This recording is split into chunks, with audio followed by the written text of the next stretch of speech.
Gloria a Dios. Qué bendición tremenda esta mañana, ¿verdad? Me pusieron esto en otro lado. Estoy favoreciendo este lado. Moverlo para acá. Okay.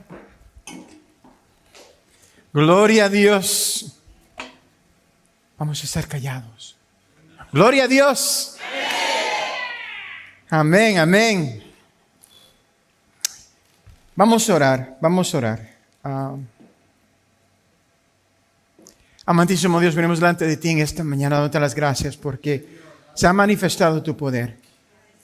Señor, queremos oír lo que tu Espíritu nos quiera decir. No sabiduría del hombre, sino lo que tú quieres, Señor. Impresionar en nuestros corazones, en nuestras conciencias, Señor. Espíritu Santo, muévete. Háblanos. Ablándanos, Señor. Si hay algo dentro de nosotros que quiere resistir lo que quiera decir el Espíritu, Señor, rómpelo en nosotros, Señor. Todo eso te lo pedimos en el nombre de Jesús. Amén. Amén. Pueden sentarse.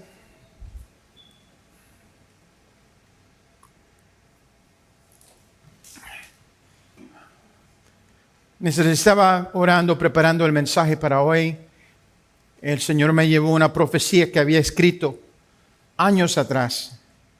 Una profecía de un profeta conocido llamado Rick Joyner. Esta profecía es del 1989. 1989. Y dijo, el Señor ha preparado ministros para este último día que serán la maravilla de los hombres y los ángeles. Esos no serán egoístas ni se autopromocionarán. Y la mayoría de ellos permanecerán desconocidos para el mundo y para gran parte de la iglesia. Sus obras y predicaciones conmoverán a las naciones, pero muchos se desvanecerán entre las multitudes y desaparecerán antes de que nadie sepa quiénes son. Muchos de los apóstoles y profetas más poderosos permanecerán sin nombres ni rostro para el público. Esos no tienen ningún deseo de construir ministerios importantes y no codiciarán fama ni fortuna. Son célibes espirituales. No violarán a la novia. Así como un eunuco natural se entrega por completo a preparar a la novia para su rey y no la desea, ya que ni siquiera puede hacerlo. Estos se entregarán por completo a preparar la iglesia para su rey. Todo su propósito es ver el gozo del rey, porque son verdaderamente sus amigos. Esos los seguirán donde quiera que vaya. Mientras que muchos de sus compañeros han estado buscando exposición y promoción para sus ministerios, estos han estado preparando en silencio, tal como lo hizo Jesús durante sus primeros 30 años. Mientras que otros están avanzando en el ministerio, muchos de ellos retrocedieron. Mientras otros han ido construyendo, estos han ido cavando, tratando de fortalecer sus cimientos y profundizar sus raíces. Aunque no están en rebelión, a menudo afligidos por ello, generalmente no están en armonía con gran parte de la iglesia. Su autoridad estará en su sabiduría, al igual que Esteban, que era solo un diácono, pero cuya sabiduría y poder encendió un fuego que marcó un nuevo rumbo para el cristianismo. Esta nueva generación, sin fama ni posición, dirigirá algunos de los eventos más grandes de la historia humana. Tal como trató de destruir a Moisés y Jesús al matar a los niños, su ataque actual a través del aborto, las drogas y la enfermedad es un intento desesperado de destruirlos antes de que puedan madurar. Algunos de ellos habrán sido arrastrados por las heces del pecado humano, el trauma y la desesperación antes de que despierten. Amarán mucho. Ese es el tema de hoy. Amarán mucho. Amarán mucho porque fueron mucho perdonados y mucho fueron liberados. Tan profundo como el enemigo haya podido echar raíces en ellos, así de profundo los llenará el Señor después de su liberación. Eso me impresionó, me impactó. Cuando leí eso otra vez, me impactó. En el contexto de la profecía de Rick Joyner, quiero leer lo siguiente y reflexionar sobre lo que el Espíritu Santo impresionó en mi corazón acerca de estos tiempos.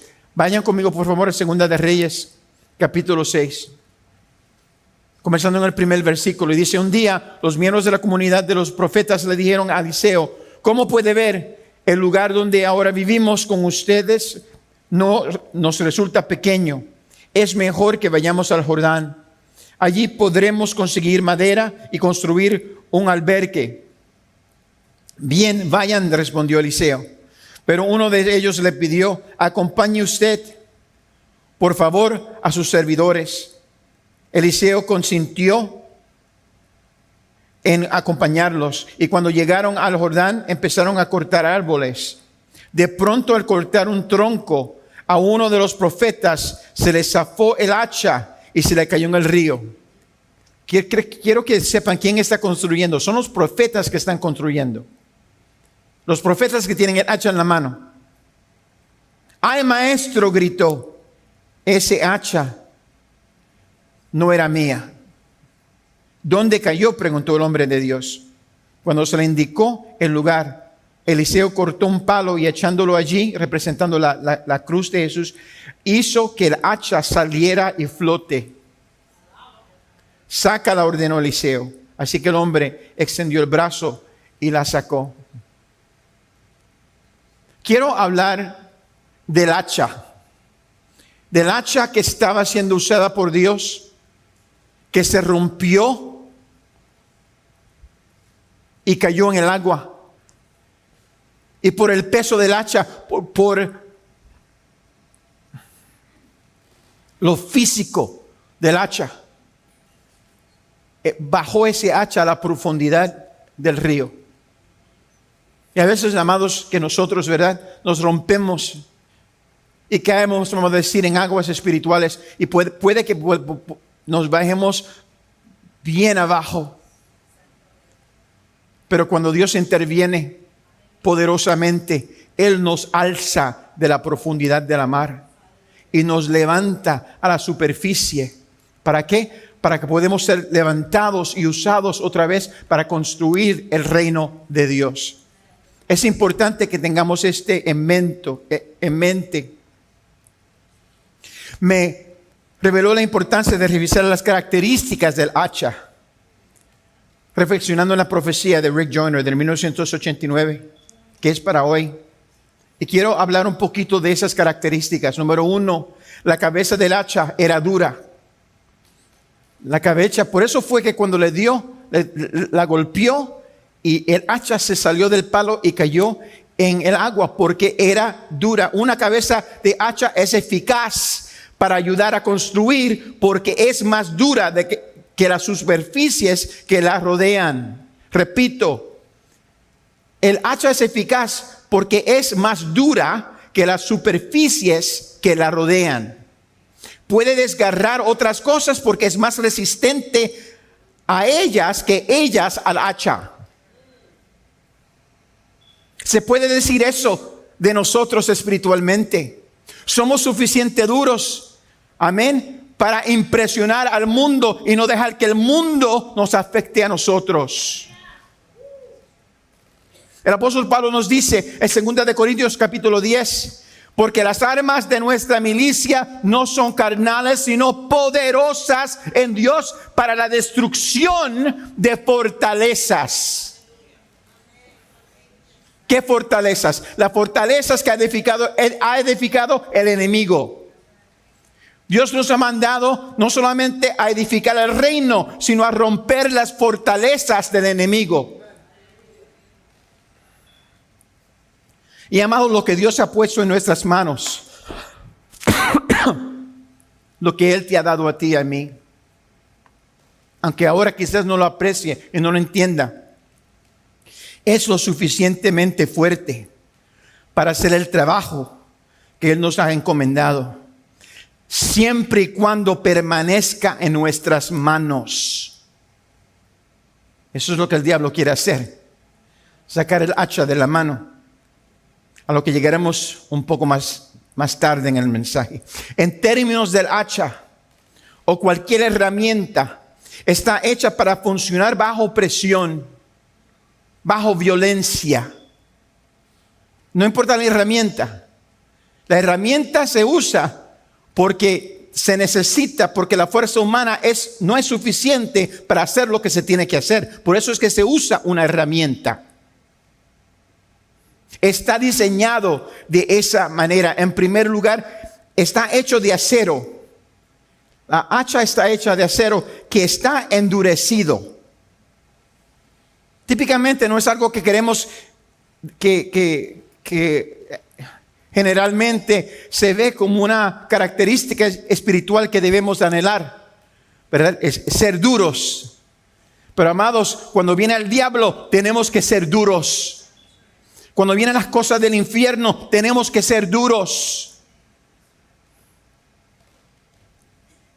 Gloria a Dios. Y para ser duros, para hacerlo, las herramientas tienen que pasar por un proceso de endurecimiento. Eso lo aprendí yo cuando era un comprador. Cuando se habla de hardened steel, o sea, para mí metal era metal. Pero cuando uno hace compra en una fábrica, una empresa de construcción, se sabe que metal no es metal.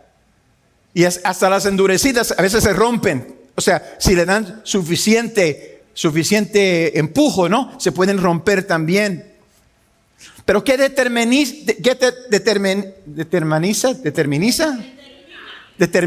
Amén, determina.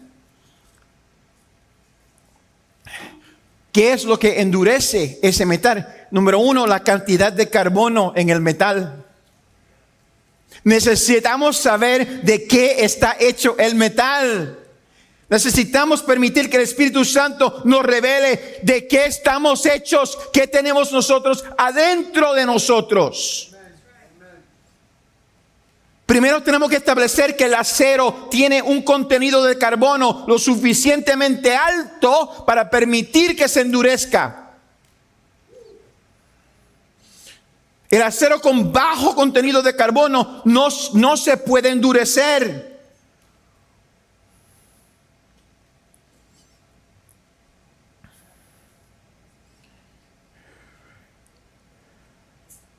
Por lo tanto, no se puede usar para fabricar una herramienta. No es útil para ser usado. Necesitamos asegurarnos de que lo que tenemos adentro de nosotros es sensible al movimiento del Espíritu Santo para permitir que Dios haga lo que quiera hacer con nosotros y a través de nosotros, usándonos como sus herramientas. Más allá de eso, la dureza del acero depende, no solamente el carbono tiene que estar presente, pero depende de la cantidad del carbono que está presente en el metal. Si un metal no contiene la cantidad necesaria de carbono, entonces su estructura cristalina no se puede romper y la composición física del acero no se puede cambiar. Básicamente no se puede endurecer. ¿Por qué? Porque el proceso de endurecimiento requiere un cambio elemental en el metal. El metal típicamente cuando se pone al fuego, ¿verdad? Comienza a cambiar la estructura química de ese metal. Y hay un proceso, el proceso de endurecimiento que requiere. Lo que pasa es que cuando comienza ese metal, después de ser calentado, ¿verdad? Si comienza a ponerse frío, normalmente forma cristales grandes, ¿verdad? Y esos no son resistentes cuando se ponen contra algo, ¿verdad? Pero si se pone a alta temperatura, a donde destruye, a donde comienza a quemar, a donde ese metal comienza va más allá de evaporación. No sé si ustedes han visto eso cuando calientan el metal y hay humo que está saliendo para arriba y lo que quiera, bien caliente. Eso es lo primero que se tiene que hacer. Eso es lo que Dios hace con nosotros. Nos tiene que romper. ¿Por qué? Porque hay cosas dentro de nosotros que tienen que salir. Que tiene que evaporarse de nosotros. Luego, ¿qué pasa?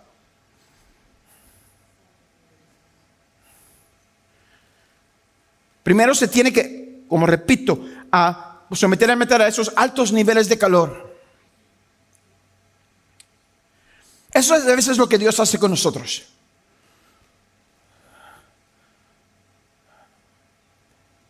El proceso de endurecimiento de metal comienza sometiéndose a un calor extremadamente alto. Pablo habla de una prueba de nuestras obras como cristianos a través del fuego. En 1 Corintios capítulo 3, si alguien construye sobre este fundamento, ya sea con oro, plata, piedra y piedras preciosas, y con madera, heno y paja, su obra se mostrará tal cual es. Pues el día del juicio la dejará al descubierto. El fuego la dará a conocer y pondrá a prueba la calidad del trabajo de cada uno.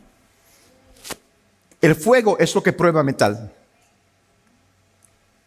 Como el acero, Dios debe llevarnos a todos, a cada uno de nosotros, a través del fuego, a alta temperatura, de una forma u otra, antes de que podamos ser usados por Dios completamente. Una vez que el metal se expone a este calor extremo, se tiene que someter el metal a un segundo proceso llamado enfriamiento. Pero no es un enfriamiento, como les estaba diciendo anteriormente, no es un enfriamiento natural. Es un enfriamiento inmediato y extremo. El enfriamiento es donde el metal supercalentado se somete a un proceso de enfriamiento rápido. Básicamente colocas el acero sobrecalentado en un ambiente líquido ultra frío. Al exponer rápidamente el acero a esos dos extremos de temperatura, caliente y luego frío, altera químicamente su estructura para que se formen cristales más pequeños después del enfriamiento de lo que normalmente se habrían formado, lo que hace que el metal sea más duro. Son los cristales más pequeños. Dios hace lo mismo con nuestras vidas. Él permite que las pruebas de nuestras vidas se calienten a veces hasta alto extremo, hasta el punto en que clamemos a Dios por alivio. Pero Dios está rompiendo, Dios está quemando, Dios está librándonos de cosas que se tienen que salir. Y a veces es doloroso, amados hermanos. Pero luego Él entonces contesta, y a veces contesta rápidamente, ¿verdad? Y nos vuelve a ese sitio de paz. Nos lleva a un lugar de calma y relativa tranquilidad, porque Dios aún no ha terminado con nosotros. Tal es también el caso del acero templado. Aunque el metal se vuelve más duro como resultado de las dos temperaturas extremas, ya es más duro si se hace correctamente. Desafortunadamente también se vuelve muy quebradizo en el proceso. Como tal, susceptible a romperse cuando se somete a cualquier grado de presión, tensión, fuerza o fricción. Voy a repetir esto y quiero que vean la analogía. Dios permite que pasemos por pruebas extremas, ¿verdad? Y también viene y pone su mano y nos baja el calor inmediatamente y nos relaja, ¿verdad? Nos lleva a ese sitio de paz. Y eso nos ayuda a endurecernos, pero también produce trama. Esas extremidades produce un trama psicológico. Somos más duros, pero somos más fácilmente quebrados. ¿Me están oyendo? Nos volvemos más sensibles, más delicados, más fácil a romper. Luego hay otro proceso que se llama templamiento, me imagino. ¿Y qué se hace? ¿Qué es ese proceso? Fíjate, se tiene que coger ese metal y meterla en el fuego otra vez.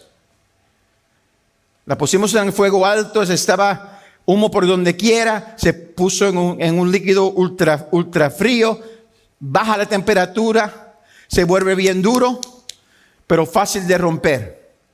Ese metal se pone en el fuego otra vez y se alza la temperatura, pero esta vez lleva a una lo que le dicen la gente química, a un punto crítico, una temperatura crítica. ¿Qué es la temperatura crítica en un metal? Es la temperatura a donde el metal que se ha convertido en líquido va a comenzar la evaporación. O sea, puede existir como líquido o como humo. Esa temperatura es una temperatura precisa. Ese metal se lleva a esa temperatura. En el proceso primero se tiene que pasar esa temperatura. Pero en el segundo proceso, ¿por qué? Porque el primer proceso es destructivo. El primer proceso es destructivo. Amados, cuando Dios nos pone en el fuego, el primer proceso es destructivo. ¿Por qué? Porque tiene que quemar cosas. Pero ahora somos cristianos. ¿Quiere decir que ahora se acabaron las pruebas? No. ¿Cuántos saben que ser cristiano no quiere decir que no se paran las pruebas? Las pruebas vienen otra vez. Es decir, nos tira de nuevo en el fuego. Y no nos gusta. Porque pasamos por tanto. Ay, Señor, ¿cómo me va a tirar en el fuego otra vez? Pero no te preocupes. Porque ahora Él te va a llevar a esa temperatura, no te va a dejar llegar al punto de destrucción.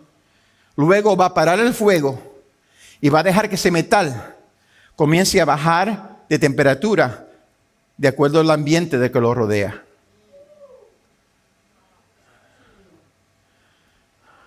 ¿Y qué pasa?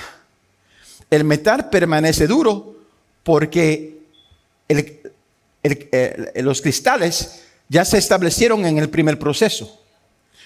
Ahora, cuando se eleva esa temperatura y se deja enfriar, el metal es más moldeable, se puede, o sea, es duro, pero también resistente a la violencia, resistente a presión, resistente. Es el proceso de madurez en la vida del cristiano.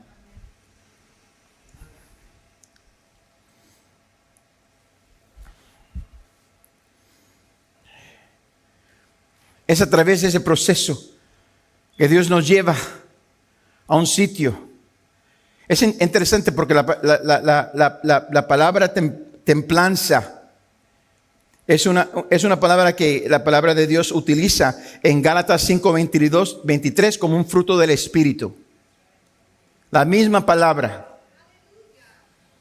Es una calidad que debe venir naturalmente a cualquiera que elija andar en el Espíritu, como lo destaca Pablo anteriormente en el mismo capítulo, en Gálatas 5:16, cuando él dice: así os digo, vivan por el Espíritu y no seguirán los deseos de la naturaleza pecaminosa.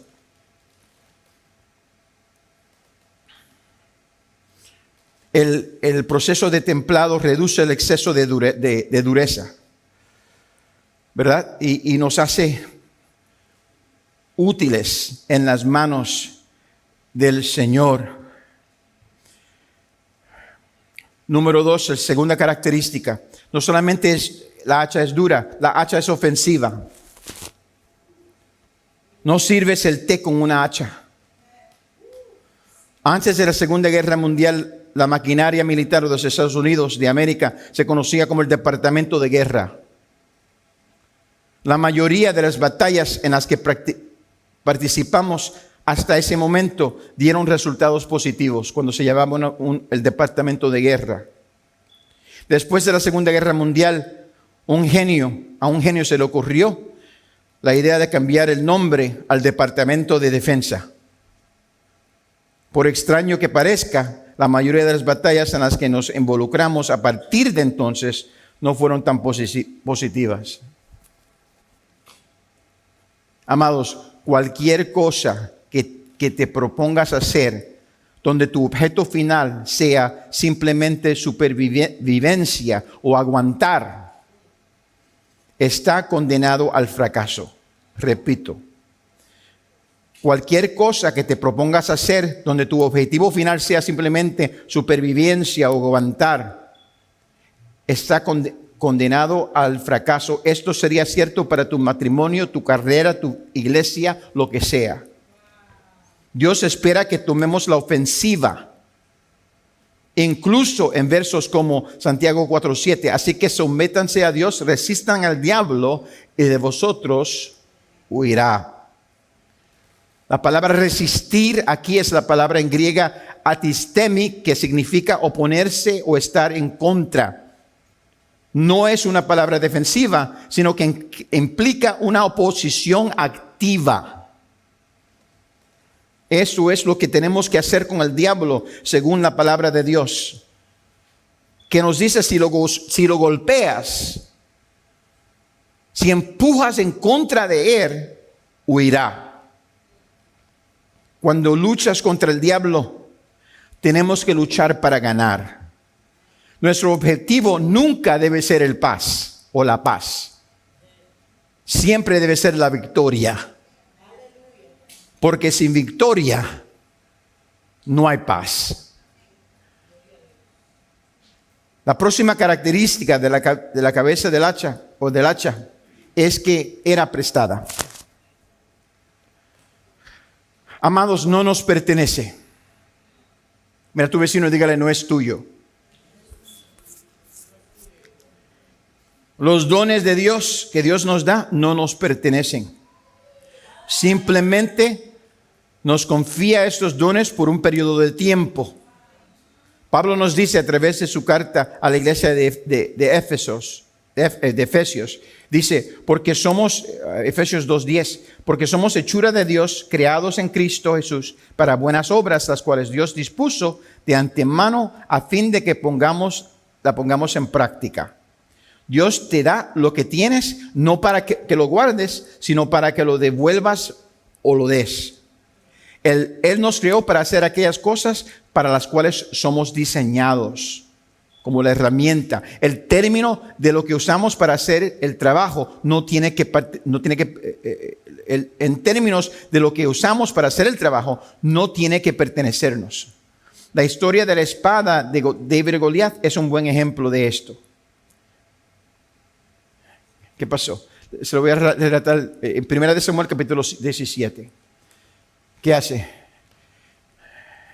David coge las piedritas, ¿cuántos saben la historia? Y le da a Goliat y lo tumba. Muchos de nosotros paramos la historia ahí. Creo que porque se les dice mucho a los niños, queremos parar ahí. Pero ¿cuántos saben que ahí no paró David? David tumbó a Goliat, ¿verdad? ¿Y qué tenía? Tenía piedra y una lanza. Eso es lo que tenía. David coge la espada de Goliat y le corta la cabeza. O sea, lo mató bien matado. Ese cuerpo no se iba a parar de ese piso. ¿Me están oyendo? Al diablo se tiene que matar bien matado. Se le tiene que cortar la cabeza. Interesantemente, no oímos más de la espada. Luego, David crece, se vuelve un tremendo general, ¿verdad? Bajo Saúl. Saúl se vuelve loco, comienza a perseguirlo. David se encuentra en unas situaciones difíciles y está con los profetas. 1 Samuel capítulo 21. David dijo a Amalek, no tienes aquí a mano una lanza o una espada, porque no he traído ni mi espada ni mis armas, por cuanto la orden del rey era apremiante. Fíjate, el sacerdote respondió, la espada de Goliat el filisteo, al que tú venciste en valle de Ela, está aquí envuelta en un velo detrás del efod. O sea, en un lugar santo. A David se le había olvidado a los profetas y sacerdotes de Dios, ellos no se olvidaron. Esto fue lo que Dios usó para traer liberación. Esto fue lo que Dios usó para cortarle la cabeza al enemigo. Y lo tenían escondido. Amados hermanos, ¿te recuerdas a dónde está la espada? ¿A dónde dejaste la espada? ¿A dónde cayó el hacha? ¿A dónde cayó el hacha? Muchos de nosotros se nos ha caído el hacha en el agua o hemos abandonado la espada que usamos para traer la victoria a nuestra vida, para ponernos en una situación donde tenemos una relación con Dios. Pero en el tiempo apropiado, David respondió. Ahí dice, si quieres, el sacerdote dice, si quieres, tómala. Porque aquí no hay otra sino esta. David respondió, ninguna como ella. Dámela. No hay espada como la espada de Goliat. Dámela. Y David recoge, ahora para ejercer, ¿verdad?, la batalla de su vida. Coge la espada que había usado como niño. Amados, Dios quiere que recojamos la espada. Amén. Último punto. En términos de la cabeza del hacha. De lo que estaba hecha es lo que la hizo hundirse. De lo que estaba hecha es lo que la hizo hundirse. Pablo nos dijo en 1 Corintios capítulo 3, así que el que piensa estar firme, mire que no caiga. Este versículo es críticamente importante. Pablo no le está advirtiendo a los débiles aquí. Le está advirtiendo a aquellos que se creen fuertes. Está insinuando que nuestra fuerza percibida puede en sí misma hacernos vulnerables a caer. El escritor de Proverbios interviene diciendo, Proverbios 16, 18, antes que del quebranto está la soberbia y antes de la caída, la altivez de espíritu. Como personas sujetas al pecado, somos susceptibles al orgullo y a la arrogancia. Independientemente de cuánto tiempo hayamos servido a Dios, nuestra naturaleza es hundirnos hasta el fondo. Solo la intervención supernatural nos hará flotar cuando la naturaleza de nuestra carga nos arrastra al fondo del mar. La fuerza de Dios solo puede perfeccionarse en nuestra debilidad cuando suceden dos cosas en orden. Número uno, cuando reconocemos nuestra debilidad. Tenemos que reconocer que somos débiles. Tenemos que saber que lo que nos hace fuertes también nos hace vulnerables. Y nadie es inmune a las caídas. El segundo punto es esto, tenemos que darnos cuenta que el orgullo singularmente nos hará caer. Una hacha está hecha de metal y es naturalmente pesada. En gran medida, las mismas cualidades que lo convierten en una herramienta eficaz son las mismas cosas que también hacen que se hunda en el agua. Lo mismo es cierto en nuestra vida. Lo que nos convierte en grandes líderes es lo que puede llevarnos al abismo. La respuesta a este dilema la da Pablo en Romanos 8, donde nos hace saber que nosotros escapamos de la condenación no estando atados a la ley o cediendo a nuestras tendencias pecaminosas naturales, sino viviendo en el Espíritu. Dicho esto, no puede comenzar a imaginar el peso físico de un acorazado a un crucero. Pero basta decir que tiene que ser mucho más pesado que una simple cabeza de un hacha. Y sin embargo flota. O sea, ese metal, esos barcos enormes, ¿lo han visto? Enormes. ¿Qué es el peso? No se puede imaginar el peso. Pero no se hunden. ¿Por qué? Porque han sido diseñados y moldeados de cierta manera para flotar. Alguien los creó así.